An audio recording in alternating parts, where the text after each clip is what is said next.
ये सारी साजिश या मुदाखलत जो मर्जी कह लें, उसके नतीजे में पाकिस्तान बैनुल अक़वामी तौर पे तन्हा हो गया, इलाकाई तौर पे इतना कमज़ोर हुआ कि जो हमारा मौक़िफ़ था कि जब तक मुहासरा ख़त्म नहीं होता Indian illegally occupied Jammu and Kashmir की टेरिटरी से, उस वक्त तक हम कोई ताल्लुक़ बहाल नहीं करेंगे। वहाँ पे क्राइम मिनिस्टर ने क्रिमिनल बिजनेस के लिए एक क्राइम मिनिस्टर लगा दिया। दूसरा, उसी का नतीजा था कि पहली दफ़ा दुनिया की तारीख में किसी जगह पुलिस ने physically floor of the house पे कब्जा किया और मुल्क का सबसे बड़ा सूबा, जो कई मुल्कों से ज़्यादा जिसकी आबादी है, पंजाब 12 करोड़ से ज़्यादा, उस सूबे में क्रिमिनल चीफ मिनिस्टर उसको इंस्टॉल किया गया। और उसके साथ ही आज आप देख लें, किसी chamber of commerce and industry से जाके आप बात कर लें, पूछ लें, देख लें, खुद सुन लें, होजरी की इंडस्ट्री बैठ गई है। बिजली और एनर्जी इंडस्ट्री के पास ना होने के बराबर जा रही है। शटडाउन शुरू हो गया है। वो इंडस्ट्रीज जो सिर्फ 3.5 साल के अरसे में प्राइम मिनिस्टर इमरान खान ने दोबारा उनको जिंदगी दी। इन हालात में बहुत ज़रूरी है कि हम ये मुतालबा करें कि सदर पाकिस्तान ने जो ख़त भिजवाया है कि फौरी तौर पे जो साइफर था, अगर साजिश हुई तो साजिश इस कमरे से और इस मुल्क से बाहर बैठ के भी हो सकती है, लेकिन अगर मुदाखलत हुई तो मुदाखलतकार को इस कमरे में या इस मुल्क में आके मुदाखलत करना पड़ेगी। मुदाखलत बड़ा जुर्म है फौजदारी जराइम का सारी दुनिया में। इंट्रूजन, इन्वेजन, इंटरफेरेंस, ये बड़ा जुर्म है। ये जुर्म माना गया है, एक दफ़ा नहीं 3 दफ़ा। नेशनल सिक्योरिटी कमेटी, जहाँ सारे इदारे थे, स्पाई मास्टर्स थे, हमारे अस्करी इदारों के सरबराह थे, और सिविलियन जो सुप्रीमेसी का तो नारा उन्होंने छोड़ दिया है, जो सिविलियन सर्विस के लोग थे वो भी वहाँ पे मौजूद थे। 3 दफ़ा माना गया है। इसलिए उस पर फौरी तौर पे एक कमीशन कायम किया जाए। हम दरख्वास्त कर रहे हैं सदर साहब के ख़त के ऊपर, और वो कमीशन निशानदही करे कि मुदाखलत अगर हुई है तो मुदाखलत का सहूलतकार कौन था। और ये बहुत सीरियस बात है कि दुनिया का 5वां एटमी मुल्क हो, वहाँ कोई मुदाखलतकारी करे। हम कहें कि साजिश समझ में नहीं आती, इसलिए मुदाखलतकारी कोई जुर्म नहीं है। इससे पीछे नहीं हट सकती पाकिस्तानी कौम। ये सिर्फ इमरान खान का और तहरीक इंसाफ का मसला अब नहीं रहा। दूसरा जो मुतालबा है हमारा, जो आपके सामने मामला हम लाना चाहते हैं, वो ये है कि पाकिस्तान तहरीक इंसाफ किसी कीमत के ऊपर भी इस इंपोर्टेड गवर्नमेंट को तस्लीम नहीं करती। हमारे एमएनएस को जो नोटिस जारी किए गए वो गैर आईनी है, इसलिए कि कौमी असेंबली के फ्लोर के ऊपर जो उस वक्त के स्पीकर थे एक्टिंग, कासिम सूरी, उन्होंने रूलिंग दे दी थी कि मैंने इस्तीफे मंजूर कर लिए। अब वो इस्तीफा खेलने का नाटक रचाना चाहते हैं कि ताकि भूला बिस्तरा भी अगर कोई जाए तो उनको लेजिटिमेसी मिले। हम उनको लेजिटिमेसी बिल्कुल भी नहीं देंगे किसी कीमत के ऊपर भी। हमारा कोई एमएनए वहां पे नहीं जाएगा। ये फैसला है कल कोर कमेटी का। हम इस्तीफे दे चुके हैं। इस इंपोर्टेड निज़ाम को हम तस्लीम करने से इनकार करते हैं। तीसरा जो मैं आपके सामने लाना चाहता हूं बड़ा इशू, वो ये है कि जो आईनी हक है इमरान खान का, पाकिस्तान तहरीक इंसाफ का और पूरी कौम का, कि वो आज़ादी इजहार,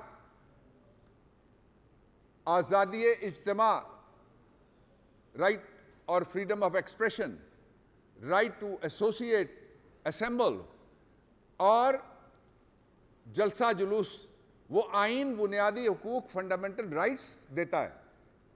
ये किसी से हम कुछ नहीं मांग रहे ना, हम ये कह रहे हैं कि कपड़े बेचो और हमें ग्राउंड उसके बदले तैयार करके दो। और वो जो कपड़े बेच के आटा देने वाला था, अब वो लोगों को फजाइल बता रहा है डीजल महंगा करने के, डीजल महंगा, और उसके फजाइल बता रहा है। वो निजी मजलिसों में कहता है कि लोगों को ये धोखा था कि हम कोई महंगाई खत्म कर सकते हैं। वो ये कहता है जहर खाने के उसके पास पैसे नहीं हैं, लेकिन शर्म खाने के पैसे उसके पास हैं जो लंदन में उसने छुपाए हुए हैं। शर्म खाने के पैसे मकसूद चपरासी ने बताए। 1700 सफ़ात से ज़्यादा का जो रेफरेंस है और जो तहकीकात है FIA की, उसके अंदर भी ये मौजूद हैं। हम इस हद तक सुप्रीम कोर्ट ऑफ पाकिस्तान के इस फैसले को कि ये मुकदमात चलना चाहिए, इनका रिकॉर्ड महफूज रहना चाहिए, उस हद तक हम अप्रिशिएट करते हैं। लेकिन जहां इनके घर के प्रोसिक्यूटर्स होंगे वहां एतबार नहीं किया जा सकता। इसलिए ये मुकदमात लाहौर से बाहर कहीं ट्रांसफर किए जाएं। KPB पाकिस्तान का हिस्सा है, जहां इनकी हुकूमत नहीं है वहां ये मुकदमे ट्रांसफर होने चाहिए। और अगर किसी एक फरीक को कोई इस तरह का खदशा हो, इसमें एक फरीक कौन है? आप सारे हैं, पूरी कौम है, स्टेट ऑफ पाकिस्तान है, सरकार बनाम क्राइम मिनिस्टर और क्रिमिनल आला है, आप सारे हैं। इसलिए इन मुकदमात को फौरी तौर पे, KP में भी आज़ाद अदलिया है, KP में भी आज़ाद अदालतें हैं, और न्यूट्रल होने चाहिए, न्यूट्रल प्रोसिक्यूटर्स। पार्टी के घरेलू चेरी ब्लॉसम टाइप प्रोसिक्यूटर्स नहीं चल सकते। अगली बात जो मैं आपके सामने रखना चाहता हूं वो बड़ी ज़रूरी है, वो ये है कि हमने एक हमागीर पाकिस्तान तहरीक इंसाफ की कोर कमेटी की रहनुमाई की है चेयरमैन इमरान खान साहब प्राइम मिनिस्टर ने, इसलिए कि इलेक्टेड प्राइम मिनिस्टर अभी तक वही हैं। प्राइम मिनिस्टर इंपोर्टेड नहीं हो सकता, जिस तरह कोई मरीज एक्सपोर्टेड नहीं हो सकता, हुआ वो कहानी भी खुलेगी, इसी तरह कोई प्राइम मिनिस्टर इंपोर्टेड नहीं हो सकता। सिर्फ हैट इंपोर्टेड हो सकता है, और जायदादें भी एक्सपोर्टेड हैं, आपके लूटे हुए पैसे वहां पे पड़े हुए हैं, उन्होंने एक दिन वापस आना है इंशाअल्लाह। अगली बात जो मैं कहना चाहता हूं कि 10,000 से ज्यादा पाकिस्तान तहरीक इंसाफ के कारकुन, उनको ब्रूटलाइज किया गया पूरे पाकिस्तान के तूलो अर्ज में, और 6,500 से ज्यादा लोगों को हिरासत में लिया गया। पाकिस्तान की तारीख में पहली दफा वकला पे तशद्दुद करके वीडियो वायरल की गई। पाकिस्तान की तारीख में पहली दफा वकीलों पे दहशतगर्दी के पर्चे हुए। मैं मुतालबा करता हूं आला अदलिया से कि हम वहां खड़े होके कभी एक तरफ से कभी दूसरी तरफ से इंसाफ प्लीड करते हैं, और इंसाफ की फराहमी में बार एसोसिएशंस का बहुत बड़ा रोल है। इसलिए फौरी तौर पे मैं मुतालबा करता हूं कि वकला के ऊपर दहशतगर्दी के मुकदमात ख़त्म किए जाएं, और इस सिलसिले में जिन जिन बार एसोसिएशंस और बार काउंसिल ने जो करारदादें पास की हैं, उनकी भी हम हिमायत करते हैं कि ये मुकदमे फ़ौरन ख़त्म किए जाएं, और इन कौमी जराइम पे क्राइम मिनिस्टर को माफ़ी मांगनी चाहिए कौम से। और ये जराइम ना पाकिस्तान भूलेगा, ना पाकिस्तान तहरीक इंसाफ भूलेगी, और ना ही कानून भूलेगा और ना ही आइन भूलेगा। मैं आखिरी बात आपसे यह कहना चाहता हूं कि जो खदशात prime minister of Pakistan chairman Imran Khan की सिक्योरिटी के हवाले और उनकी सेफ्टी के हवाले, ये दोनों हवाले से वो खदशात एक उन्होंने खुद जलसे में कहे, जिसको रीटरेट हम कर रहे हैं और नए शवाहिद भी उस पर हमें मिल रहे हैं, और दूसरे वो खदशात हैं उनकी सिक्योरिटी के हवाले से, जिसके बारे में हमने जब गवर्नमेंट से कहा तो उन्होंने मुतालबा किया कि खत लिखो। वो खत हमने भेजा, वो मैंने ड्राफ्ट किया था असद उमर साहब के साथ बैठ के। डॉक्टर शहबाज गिल साहब ने वो खत भेजा था, उनके नाम से गया था वो चेयरमैन सेक्रेटेरिएट में से। उसका जवाब देने के लिए इंटीरियर सेक्रेटरी के पास वक्त नहीं था, एडिशनल सेक्रेटरी के पास वक्त नहीं था, जॉइंट सेक्रेटरी के पास भी वक्त नहीं था, डिप्टी सेक्रेटरी के पास भी वक्त नहीं था। 5 से 7 लोगों के एक ग्रुप को जो लीड करता है ब्यूरोक्रेसी में, जो सबसे पहले दर्जे का गेजेटेड ऑफिसर है, जिसको सेक्शन ऑफिसर कहते हैं, मेरे लिए सारे बराबर हैं, ये उनसे ज़्यादा काम करते हैं जो शबा और रंगबाजी कर रहे हैं। उसके ज़रिए से हमें जवाब दिया गया जो मजाक था, जिसको हमने मुस्तरद किया। तो इसलिए पाकिस्तान को श्रीलंका के रास्ते से भी आगे ले जाने की ये कोशिश कर रहे हैं मुआशी तौर पे। और पहले कहते थे कि जब मुल्क में तेल महंगा हो, पता नहीं ये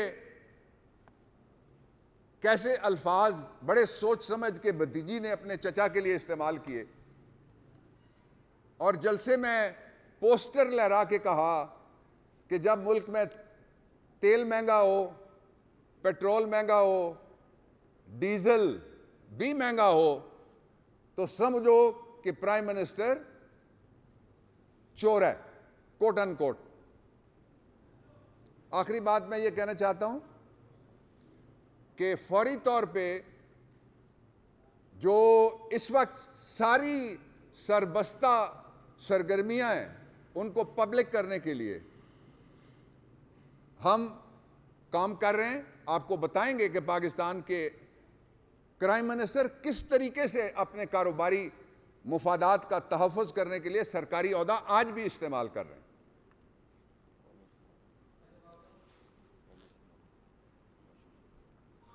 और इसका मैं लेता हूं सवाल, इस हवाले से जो सबसे बड़ा खदशा है, सबसे बड़ा खदशा जिसका इजहार चेयरमैन इमरान खान ने किया, और उन्होंने दुरुस्त तौर पे, जो बाकी सब ने उनसे पहले मिसाल दी हुई है रशिया की, कि रशिया के पास जो आर्मामेंट था, रशिया के पास जो फाइटिंग मशीन थी, वो थी जिसने हिटलर को भगा दिया था। लेकिन मुल्क मईशत से चल सकते हैं। मईशत कौमी सलामती की पॉलिसी बाकायदा आई हुई है, मईशत कौमी सलामती की पॉलिसी आई हुई है। ये इंपोर्टेड के आने से पहले की बात है। ये motion of no confidence imported आने से भी और मंजूर कराने के लिए इंस्टॉलेशन करने से भी पहले की बात है। उसमें लिखा हुआ है। इसलिए इमरान खान का मौक़िफ़ 100% दुरुस्त है और वो पाकिस्तान को बचाना चाहते हैं। आप अगर 58 से 2018 तक, एक मैं आपको फैक्ट शीट दे देता हूं 2 लाइनों में, 58 से 2018 तक सिर्फ 3 लोगों की इस मुल्क पे हुकूमत रही है। एक वो जो मावराए आईन आए, एक वो जो उनकी गोद में बैठ के नून से आए, और दूसरे पाकिस्तान पीपल्स पार्टी की गवर्नमेंट रही है। ये जो इमरान खान की गवर्नमेंट थी 3.5 साल की, 1958 से लेके 2018 तक का अरसा आप लगा लें। आज खड़े होकर प्राइम मिनिस्टर कहता है कि भाइयों, मैं आपसे भीख मांगना चाहता हूं, जिस मुल्क में जाता है, कि हम पूरी दयानतदारी से उसको खर्च करेंगे। पूरी दयानतदारी वाला हो तो रोशन डिजिटल अकाउंट में एक साल के अंदर $5.5 अरब आता है। और अगर चोर वजीर आजम हो, जिस तरह भतीजी ने चचा को कहा, तो चोर वजीर आजम जब आता है तो वो लोगों के फॉरेन अकाउंट्स मुल्क संवारो कर्ज उतारो के नाम पे खाली कर देता है।